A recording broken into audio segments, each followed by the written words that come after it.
શ્રી સ્વામિનારાયણ ગુરુકુળ રાજકોટ સંસ્થાન દ્વારા આયોજિત SGIS ઓનલાઈન ગુરુકુલમાં આપ સર્વે વિદ્યાર્થી મિત્રોનું હાર્દિક સ્વાગત છે.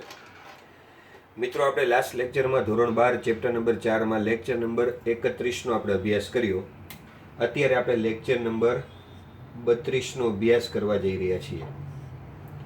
આપણે લાસ્ટ લેક્ચરમાં જે સૂત્ર ધારેલું છે મિત્રો, કે કોઈ પણ જગ્યાએ વિદ્યુત પ્રવાહધારિત ગૂંચળું હોય, આકાર ગમે તે હોય, ચોરસ, લંબચોરસ, વર્તુળ, પણ વિદ્યુત પ્રવાહધારિત આ રીતે ગૂંચળું હોય એને જ્યારે આપણે ચુંબકીય ક્ષેત્રમાં મૂકીએ છીએ આ રીતે, તો તેના ઉપર ટોર્ક લાગે છે.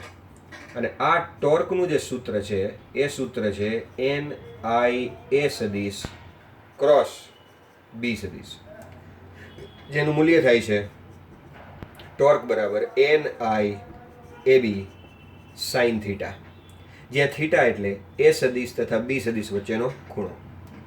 મિત્રો, આજે આપણે આગળ એવી પણ વાત કરેલી હતી કે NIA એટલે કોઈ પણ આ જે ગૂંચળું છે એ ગૂંચળાના આંટાની સંખ્યા, તેમાંથી પસાર થતો પ્રવાહ અને તેનું ક્ષેત્રફળ, આ ત્રણના ગુણાકારને આપણે તે ગૂંચળાની ચુંબકીય ડાયપોલ મોમેન્ટ અથવા ચુંબકીય દ્વિધ્રુવીય ચાક માત્રા કહીએ છીએ. આનો એકમ એમ્પિયર મીટર સ્ક્વેર છે. એવી ચર્ચા આપણે કરેલી હતી. હવે આ જે NIA પદ દેખાય છે એટલે કે અહીંયા M સદિશ બરાબર NIA સદિશ, અને એનું મૂલ્ય જો લેવું હોય તો ખાલી M બરાબર NIA. અહીંયા તો કંઈ ક્રોસ ગુણાકાર, ડોટ ગુણાકાર એવું છે નહીં, એટલે સાઇન થીટા, કોસ થીટા એવું કંઈ આવવાનું નથી, તો NIA. તો આના પરથી આપણે જે ટોર્કનું સૂત્રમાં જે ફેરફાર કરી શકીએ અને ટૂંકું સૂત્ર બનાવી શકીએ એ છે ટોર્ક સદિશ બરાબર આ NIA છે એની જગ્યાએ આપણે ચુંબકીય ડાયપોલ મોમેન્ટ ક્રોસ B સદિશ, અથવા તો આ ક્રોસ ઉપરથી આપણે ગુણાકાર લખીએ તો આ NIA ની જગ્યાએ આપણે M લખીએ તો મૂલ્યની દ્રષ્ટિએ MB સાઇન થીટા. હવે આ રીતે આપણે જે ટોર્કનું સૂત્ર મિત્રો તારવેલું છે, આ ટોર્કના સૂત્રમાં જે ચુંબકીય ડાયપોલ મોમેન્ટ M પણ આપણને આપેલી છે. આ M વિશે થોડી ડિટેલમાં આપણે ચર્ચા કરવાની છે કે ભાઈ આ ડાયપોલ મોમેન્ટ શું છે.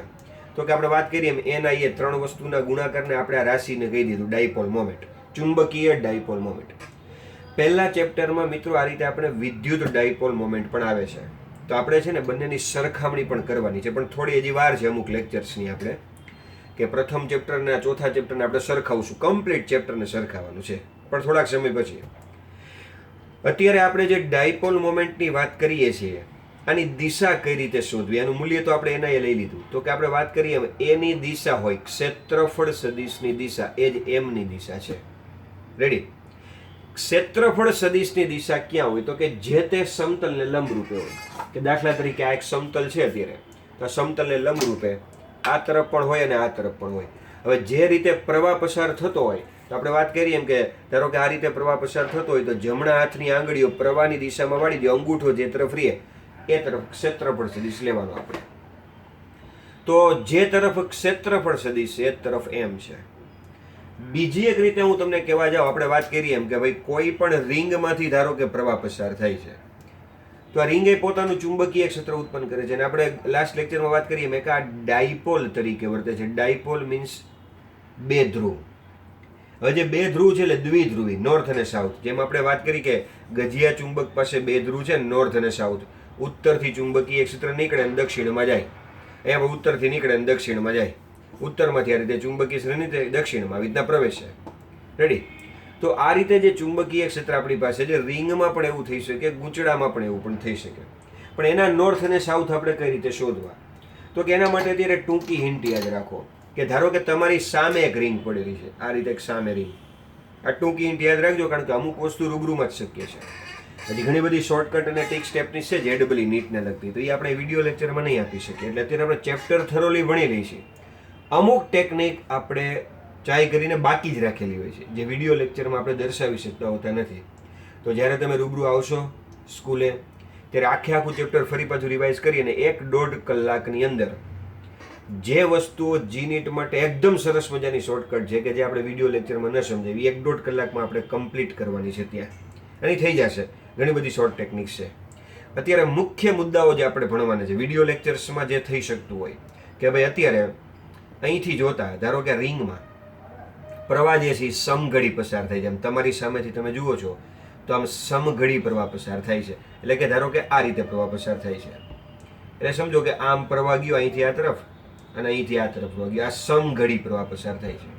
તો કોઈ પણ રિંગને તમે જુઓ છો કે જ્યારે સામેથી જોતા સમઘડી પ્રવાહ પસાર થતો હોય તો યાદ રાખવા માટે હું આમ જોડી દઉં છું. તો અહીંયા શું બન્યું લાગે છે આમ આ સમઘડી પ્રવાહમાં? તો કે એસ. એટલે તમારે કહેવાનું કે કોઈ પણ રિંગમાંથી સમઘડી પ્રવાહ પસાર થતો હોય તો આ રિંગનો આ તરફનો ભાગ સાઉથ તરીકે વર્તે અને આ તરફનો ભાગ નોર્થ તરીકે વર્તે, બે તરફનો. એ જ રિંગમાં જો પ્રવાહ સામેથી જોતા ધારો કે આ રીતે પસાર થાય છે, મીન્સ કે વિષમ ઘડી, એટલે કે આ રીતે પ્રવાહ પસાર થાય છે, આ રીતે પ્રવાહ પસાર થાય છે, આમ વિષમ ઘડી. તો અહીંયા જોડ દઉં તો અહીંયા શું બન્યું? આપણે નોર્થ બન્યો, જો એન. તો કોઈ પણ રિંગને અહીંથી જોતા જેમાં વિષમ ઘડી પ્રવાહ હોય તો આ નોર્થ હોય, આ સાઉથ હોય, અને સમઘડી પ્રવાહ હોય તો આ સાઉથ અને આ નોર્થ હોય. બિલકુલ સરળ વસ્તુ, બે ધ્રુવો નક્કી કરવા માટેની, કે તમારી સામેથી જોતા સમઘડી પ્રવાહ દેખાય તો સાઉથ અને વિષમ ઘડી દેખાય તો નોર્થ, અને એની પાછળનો જે છે એ ઉલટું એના કરતા. ચલો હવે જો આ બે ધ્રુવે આપણને નક્કી કરતા આવડી ગયા, તો નેક્સ્ટ ચેપ્ટરમાં છે ને આપણે ગજિયા ચુંબક વિશે બહુ ડિટેલમાં ભણવાનું છે. તો એ હું તમને કહું. ધારો કે આ ગજિયો ચુંબક છે, તો આ જે છે ને એને ગજિયા ચુંબકની અક્ષ કહેવાય, અને આને છે ને ગજિયા ચુંબકની વિષુવ રેખા કહેવાય. આવી રીતના નોર્થ સાઉથમાંથી આમ લંબાઈને સમાંતર પસાર થાય ને જે, એને ગજિયા ચુંબકની અક્ષ એટલે કે ચુંબકીય ડાયપોલની અક્ષ. આ ચુંબકીય ડાયપોલ છે અને આને આપણે કહેવાય છે વિષુવ રેખા. તો આ વિષુવ રેખા છે, આ અક્ષ છે. તો એમ અક્ષ ઉપર કોઈ એક બિંદુ પાસે મારે ચુંબકીય ક્ષેત્ર શોધવું છે, કે આમ નોર્થમાંથી નીકળવાનું છે આ રીતે ચુંબકીય ક્ષેત્ર. તો આ જગ્યાએ ચુંબકીય ક્ષેત્ર કેટલું, આવું આપણે નેક્સ્ટ ચેપ્ટરમાં ભણવાનું, 5 ચેપ્ટરમાં અહીંથી. તો આપણે જોશું કે ભાઈ આ કેન્દ્ર છે, તો કેન્દ્રથી આ બિંદુનું અંતર કેટલું છે ભાઈ? તો અંતરને ધારો કે હું x કહું તો આ સૂત્ર આપણે ત્યાં તારવવાનું છે.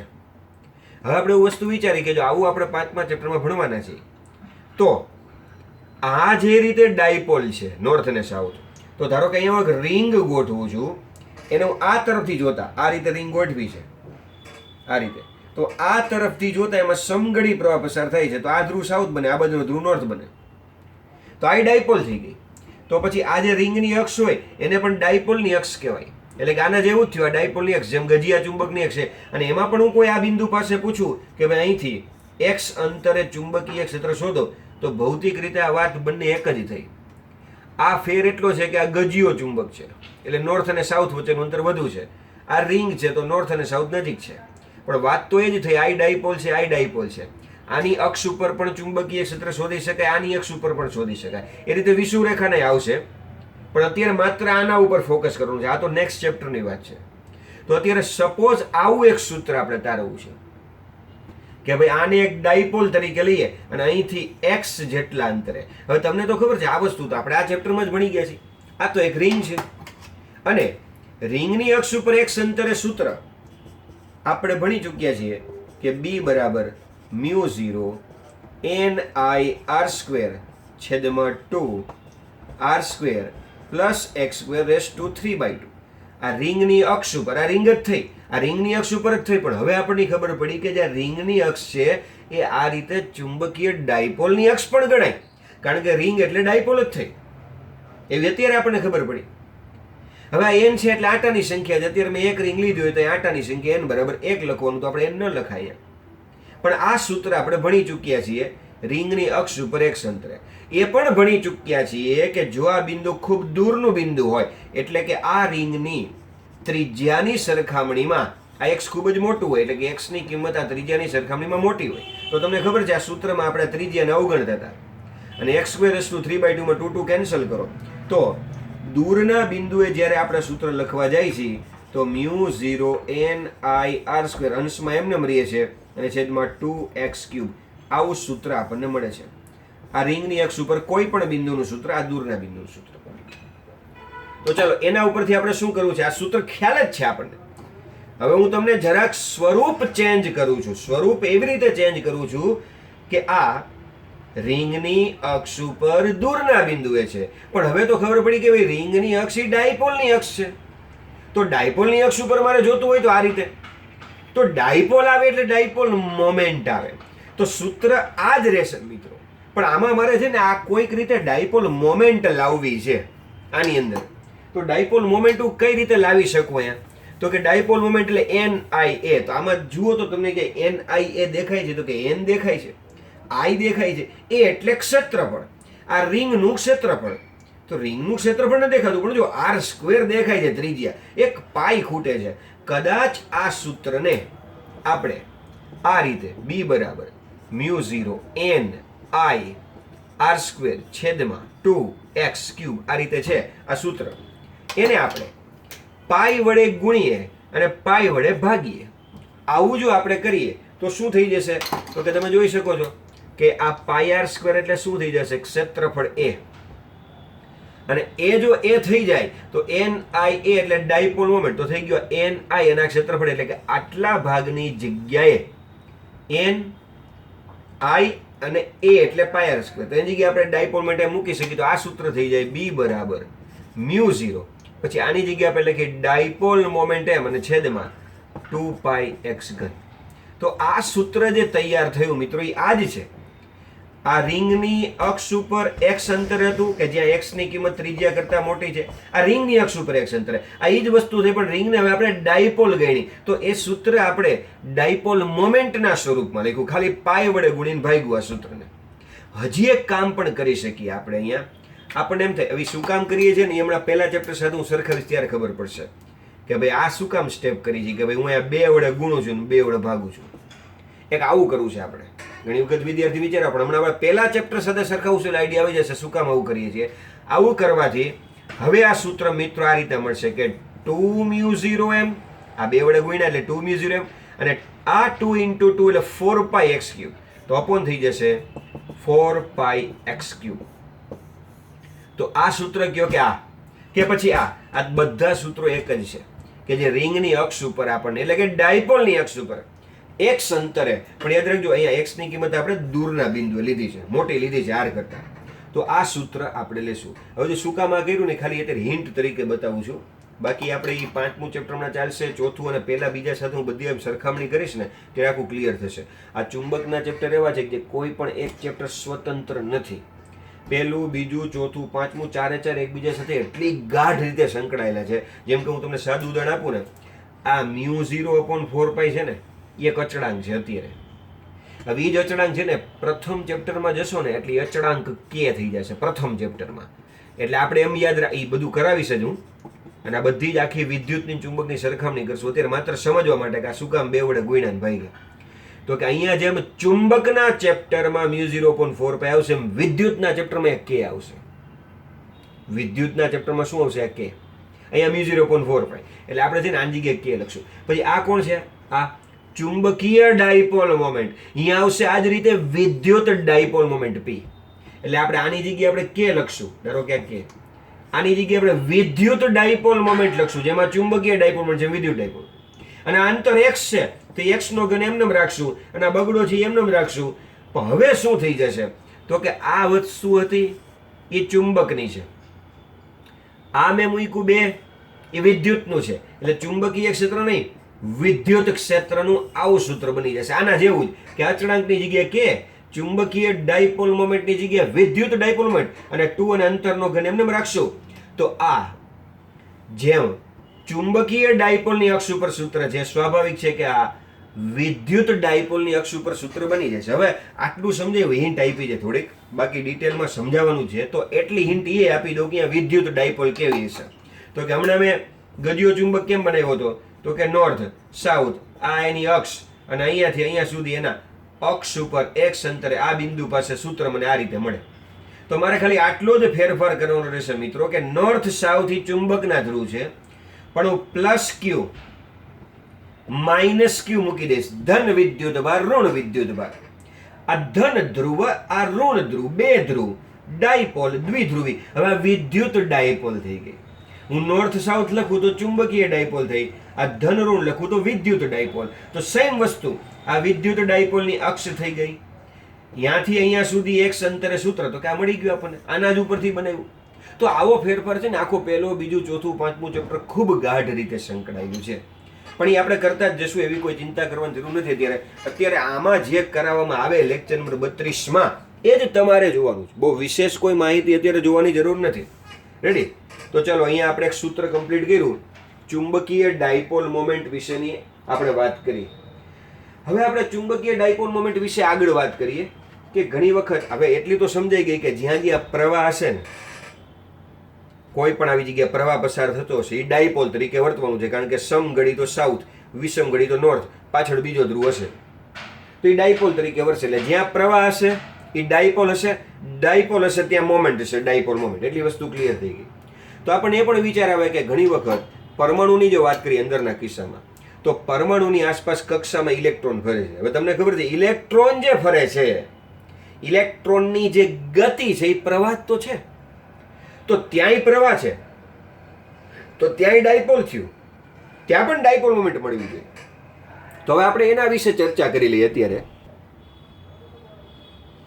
તો ધારો કે એક જગ્યાએ કક્ષામાં અહીંયા ન્યુક્લિયસ છે, ધન વિદ્યુતભાર છે, અને કક્ષામાં આ રીતે ઇલેક્ટ્રોન પરિભ્રમણ કરી રહ્યો. ધારો કે ઇલેક્ટ્રોન આ તરફ પરિભ્રમણ કરી રહ્યો છે, એટલે એના વેગની દિશા આ છે. એટલે અહીંથી જોતા કઈ થઈ? વિષમ ઘડી દિશા થઈ.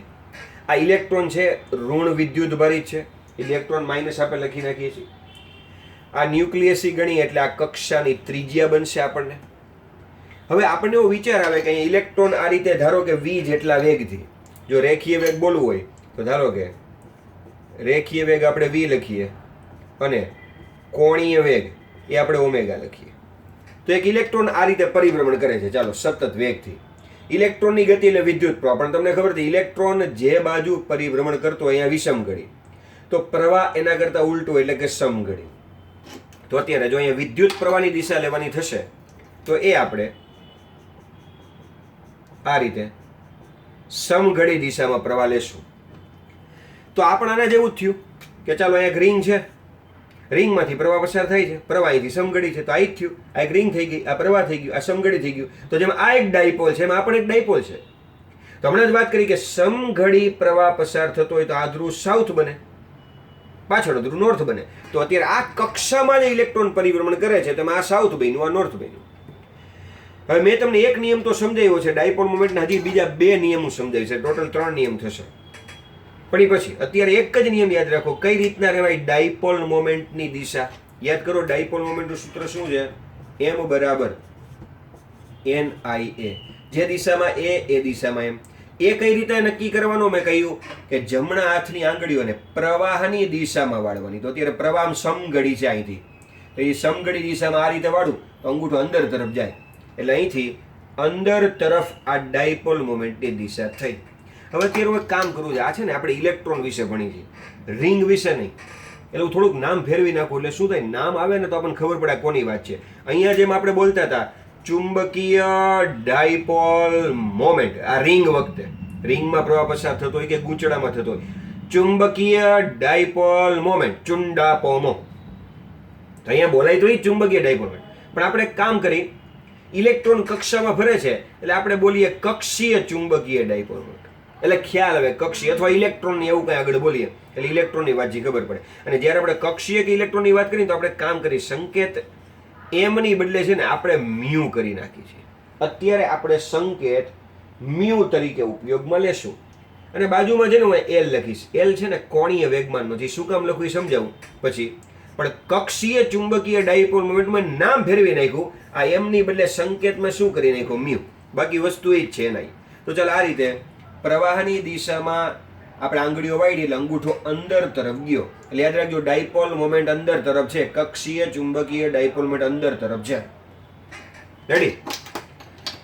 ચલો આ વસ્તુ થયા પછી આપણે એનું મૂલ્ય શોધીએ કે કઈ રીતના મૂલ્ય હોય. એટલે છે ને મૂલ્ય શોધી એટલે દિશા કાઢી નાખી. હવે હું લખું છે મ્યુ એલ, કક્ષીય ચુંબકીય ડાયપોલ. હવે એક જ આંટો છે એટલે n બરાબર 1 થઈ ગયા, તો બચ્યું ખાલી IA. પછી એલ, આ I એમ રાખી છે, એ એટલે વર્તુળનું ક્ષેત્રફળ એટલે એ થયું πr². હવે આપણે I વિશે ચર્ચા કરી. મિત્રો I કેટલો રચાતો હશે? તો કે એ તો ઇલેક્ટ્રોન ઉપર આધાર. ઇલેક્ટ્રોન કઈ રીતે ગતિ કરે છે, એની ઝડપ શું છે, એનો આવર્તકાળ શું છે. સામાન્ય રીતે તમે વિદ્યુત પ્રવાહ I જોવા જાવ એટલે કઈ રીતના મળે?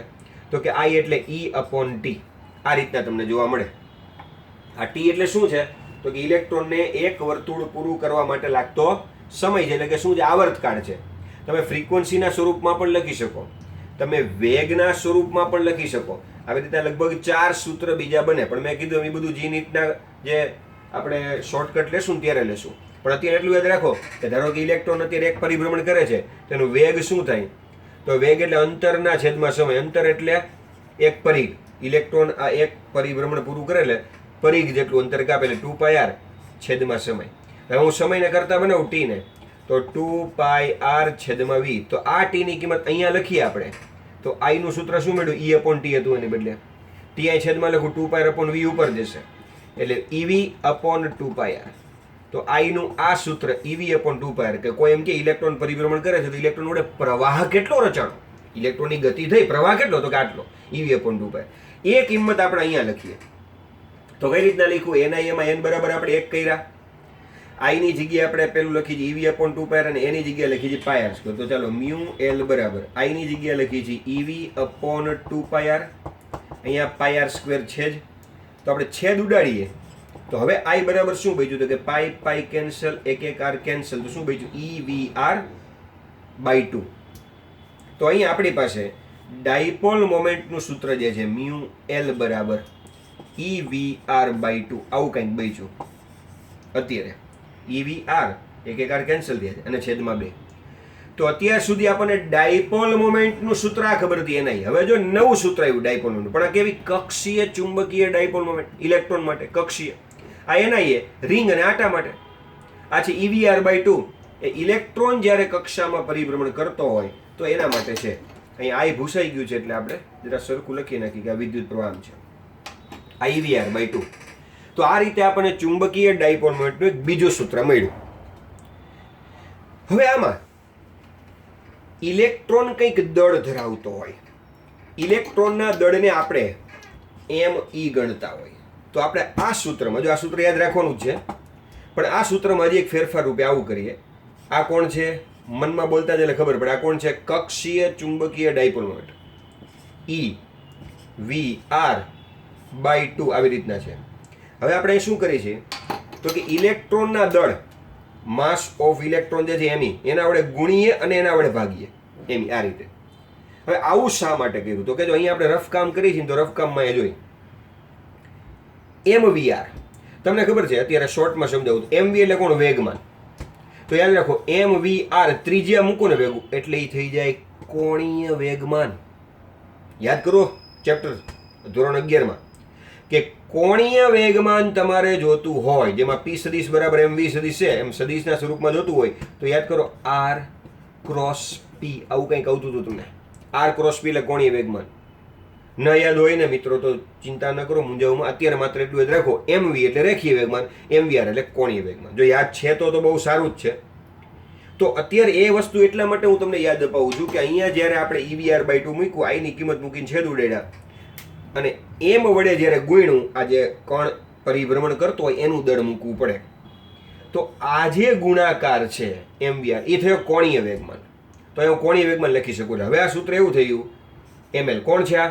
μl એટલે ઇલેક્ટ્રોનની કક્ષીય ચુંબકીય ડાયપોલ મોમેન્ટ, અને બરાબર આ E એટલે ઇલેક્ટ્રોનનો વિદ્યુતભાર, અને આની જગ્યાએ હું લખું છું કોણીય વેગમાન. ધારો કે L કોણીય વેગમાન, આ કક્ષીય ચુંબકીય ડાયપોલ મોમેન્ટ, આ કોણીય વેગમાન, અને છેદમાં 2. પછી me એટલે કોણ? ઇલેક્ટ્રોન દળ. હવે તમને ખબર છે m ની જગ્યાએ મેં મ્યુ શું કામ કર્યો? કારણ કે જો m વડે ગુણીને m વડે ભાગે તો આપણે એમ લખ્યો તો ગોટા થાત m માન બધે, એટલે હવે આપણે ડાયપોલ મોમેન્ટને મ્યુ કરી નાખ્યો સંકેત. તો આવું એક સૂત્ર અત્યારે આપણને મળ્યું છે કે આ સૂત્ર જે છે એ આપણને ઇલેક્ટ્રોનની કક્ષીય ચુંબકીય ડાયપોલ મોમેન્ટ અને કોણીય વેગમાન વચ્ચેનો સંબંધ દર્શાવે છે.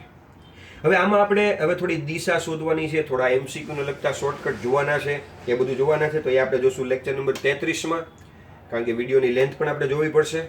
તો અહીંયા સુધી તે રાખો, અહીંયા સુધી નોટ તૈયાર કરો. આ એક નવો પ્રશ્ન હતો.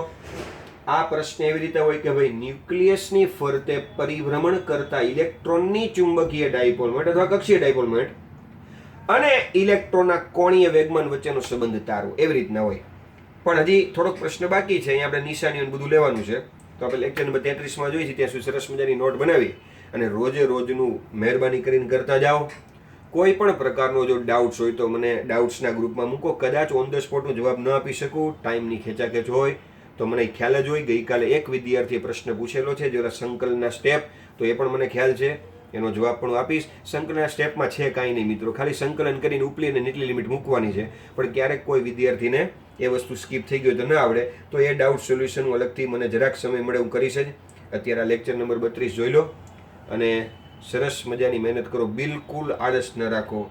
આજે લોકડાઉનનો સમય છે મિત્રો, મોબાઈલ એવી વસ્તુ છે કે જેનો માત્ર ને માત્ર અત્યારના ધોરણે સદુપયોગ જ કરવાનો છે.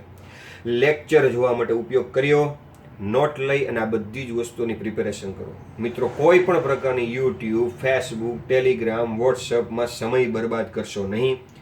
વીતેલો સમય ફરી પાછો મળતો નથી, યાદ રાખજો મિત્રો. જો જિંદગીમાં ખરેખર કંઈક બનવું હોય તો આ ઉંમરે, આજે તમારી ઉંમર છે, આ ઉંમરે બિલકુલ સમયનો બગાડ ન કરશો.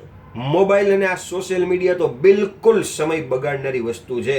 આનો જરા સરખો પણ દુરુપયોગ કરવાના રસ્તા ઉપર જો આપણે ચડ્યા ને મિત્રો, તો ખરેખર આપણી લાઈફ બગડી જતી હોય છે, આપણા ટાર્ગેટ બધા વિખાઈ જતા હોય છે. અને ઘણા બધા અત્યાર સુધીમાં સેંકડો વિદ્યાર્થીઓના કિસ્સાઓ 20 વર્ષમાં જોયા છે મિત્રો, કે સારામાં સારા સિન્સિયર મહેનતુ છોકરાઓ, સારું પરિણામ લાવનારા છોકરાઓ, ભલે ત્યારે મોબાઈલ નહોતા પણ કોઈ બીજી રીતે સંગતમાં, કુસંગતમાં આડાવડે રસ્તે ગયા હોય, ટૂંકમાં ભણવા સિવાયની ફોકસવાળી રસ્તુ ઉપર, ચાહે સોશિયલ મીડિયા હોય કે મોબાઈલ હોય કે ખરાબ મિત્રો હોય કે પિક્ચર હોય કે ખરાબ પુસ્તકોનું વાંચન હોય કે કોઈ પણ રીતના હોય, ચા પાણી, નાસ્તો, મોજ મજા, આ બધામાં જો ડાયવર્ટ થાય છે તો એ લોકો જે એક સમયે જળહળતી કારકિર્દી ધરાવવાની શક્યતાઓ ધરાવતા હતા, એ આજે બચારા ખૂબ જ સામાન્ય કક્ષાની જિંદગી જીવી રહ્યા છે, દિશા વિહીન જીવન જીવી રહ્યા છે. અને સામે પક્ષે મધ્યમ છોકરો, નબળામાં નબળા છોકરાએ પણ જો જીવનમાં ફોકસ ઉપર, ગોલ ઉપર બરોબર ધ્યાન કેન્દ્રિત કરી અને જ્યારે કામ કર્યું છે, અત્યારે લોકો ખૂબ સારી જિંદગી જીવી રહ્યા છે, સમાજમાં ખૂબ સારું માન, પ્રતિષ્ઠા અને સાથોસાથ નાણાકીય વળતર પણ પ્રાપ્ત કરી રહ્યા છે. તો મિત્રો, તમને બધાને અમારા તરફથી SJS ઓનલાઈન ગુરુકુલ, સ્વામિનારાયણ ગુરુકુલ રાજકોટ સંસ્થાન તરફથી અને હું ડૉક્ટર સનત પોપટ તમને ખાસ વિનંતી કરું છું કે તમારી લાઈફ માટે, તમારી જિંદગી માટે તમારે ખરેખર પુરુષાર્થ કરવો જોઈએ અને ફોકસથી વિચલિત થવું ન જોઈએ. જય સ્વામિનારાયણ.